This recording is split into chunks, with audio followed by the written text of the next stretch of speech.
Сәлем достар, YouTube'да қарапайым экономика арнасы. Бұл видеода сіз Өзбекстан Республикасының экономикалық қыр-сыры, экономикасының тарихы және қазіргі әлеуеті жайлы, өзбек ағайындарының әрі бағы әрі соры болған мақта өсіру кәсібі жайлы, исламизациямен күрес себебі мен Қарақалпақстанның Өзбекстан экономикасы үшін маңызын білетін боласыз. Видеоның соңында ең қызық жерінде ойыңызды бөлмеу үшін қазір айтып өтейін. Қарапайым экономика арнасына тіркеліңіз, осы видеоға лайк басыңыз, соңына дейін көріңіз, бұл қызық. Олай болса бастайық. Өзбекстан Республикасы орталық Азияда орналасқан ел. Дүниежүзілік мұхитқа шығар жолы жоқ. Өзбекстан мұхитқа шығу үшін кемінде екі елдің шекарасынан өтуі керек. Себеп көршілес елдердің де мұхитқа шығар жолы жоқ. Мұндай елдер әлемде екеу, бірі Лихтенштейн, екіншісі Өзбекстан. Өзбекстан мен көршілес елдердің бәрі стан жалғауы бар елдер. Анығырақ айтар болсақ, Қазақстан, Қырғызстан, Тәжікстан, Ауғанстан және Түркменстан. Орналасқан жері орталық Азияның кіндігі. Тарихта бұл жер Хорезмге тиесілі болып, Жібек жолының бойы болды. Шыңғыс ханға да бағынды, Әмір Темірдің де билігін көрді. Дәл осы жер дауы күні кешеге дейін жалғасты. Өзбекстан көршілес елдермен шекаралық аймақтар үшін жанжалдасып, энергетика үшін дауласып отырды. Алайда өзбектер ежелден саудагер халық. Абайша айтар болсақ, қазақтың тірісінің киімін, өлісінің ақтығын өзбектер әкеліп тұрды. Әкесі баласына қимай тұғын, малыңды әкелген азын-аулақ затына айырбастап, шырайлы шаһарларына айдап әкетіп тұрды. Бүгінде Өзбекстанның басты сауда серіктесі Қазақстан емес. Қай ел деп ойлайсыз? Әрине, Қытай. Өзбекстан мен Қытай арасындағы жылдық сауда айналым 6 миллиард ақш долларын құрайды. Екінші сауда серіктесі Ресей, жылына 5 миллиард доллар. Қазақстанмен жылына 4 миллиард ақш долларына сауда айналымын жасайды. Түркия және Оңтүстік Корея елдерімен 2 миллиард долларға, ал Европадағы басты сауда серіктестерінің бірі Германия. Германиямен жылына 1 миллиард ақш долларына сауда жасайды. Өзбекстанда 35 миллион адам бар. Халық саны бойынша әлемде 41-ші орынға жайғасқан. Халқының 85%-ын өзбектер, 4%-ын тәжіктер мен қазақтар, ал қарақалпақтардың үлесі 2%. Алайда соңғы санға көптеген экономисттер сенбейді. Өзбекстандағы қарақалпақтардың саны 2%-дан әлде қайда көп деп санайды. Өзбекстан үкіметі қарақалпақтардың санын азайтып көрсетеді деп есептейді. Өзбекстан халқының басым бөлігі жастар мен балалар. 2000-ші жылдардың басында халық саны жылдам өсті, ал қазір бала туу көрсеткіші төмен. Әр отбасында 5,7 баладан болған кездерде болған, ал қазір бір отбасында 1,8 баладан. Мұндай демографиялық кері кетудің себебі жастардың кеш үйленуі, сүр бойдақтардың санының артуы. 2000-ші жылдарда ер азаматтардың орташа үйлену жасы 24 жас еді, қазір 27 жас. Ал қыздардың тұрмыс құру жасы 21 жас болған, қазір 23 жас. Елде туризм мен көлік құрастыру салалары жылдам өсіп келеді. 2019 жылы Өзбекстанға 6 миллион 748 мың турист келген. Жалпы Өзбекстанға 72 елдің азаматтары визасыз кіре алады, ал Өзбекстан азаматтары визасыз тек 24 елге бара алады. Ал енді көлік құрастыру саласына ауысайық. Соңғы 4 жылда көлік құрастыру 1,8 есе, ал көлік экспорты 2,7 есе өскен. Негізгі көлік құрастыру компаниясы Узавтомоторс ел бюджетінен субсидия алып отыр. Өзбекстан алтын қоры бойынша әлемде 4-ші орында, ал оны өндіру бойынша 7-ші орынды иемденеді.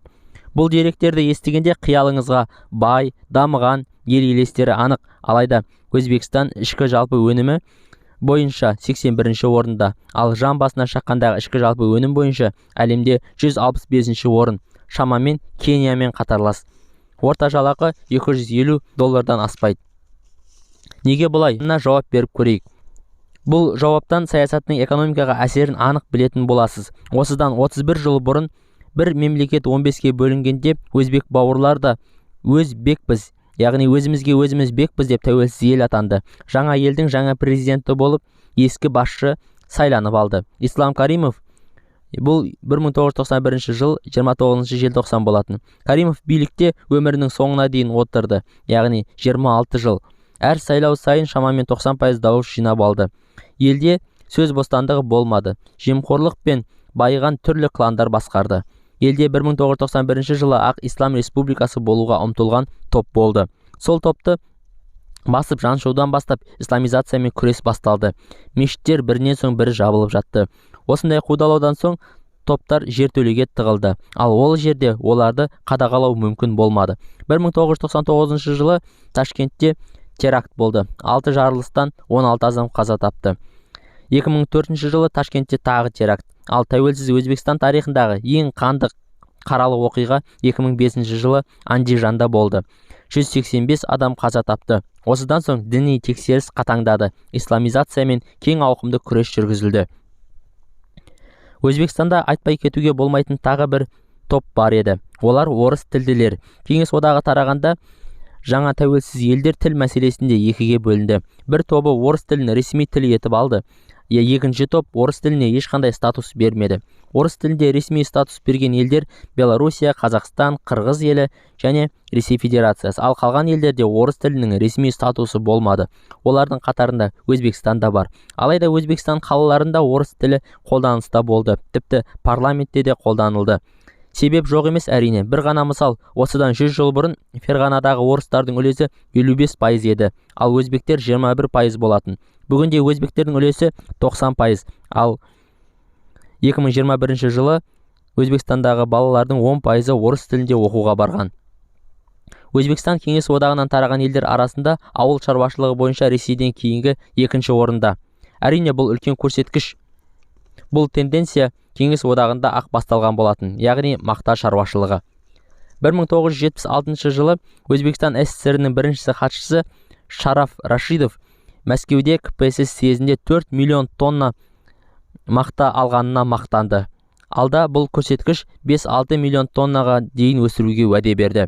Бұл меженің мүмкін еместігін Рашидов та, оның қол астындағылар да жақсы білді. Кейіннен Өзбекстан Мәскеуге қарай жалған есеп тапсырды. Мәскеуге сақырлаған бос вагондар ағылды. Қағаз бойынша бұл вагондардың ішінде мақтаға толы болуы керек еді әрине. 1980 жылы осы оқиғаға байланысты қылмыстық іс ашылды. Бұл кеңес одағындағы ең ірі экономикалық қылмыс болып саналды. Мәскеу Ташкентке жоқ мақта үшін, яғни бос вагондарға 3 миллиард рубль қаржы төлеген. 600 адам жауапқа тартылды, екеуі өлім жазасына. Ал Рашидов қылмыстық іс қозғалғанда ақ өзіне қол салған делінеді.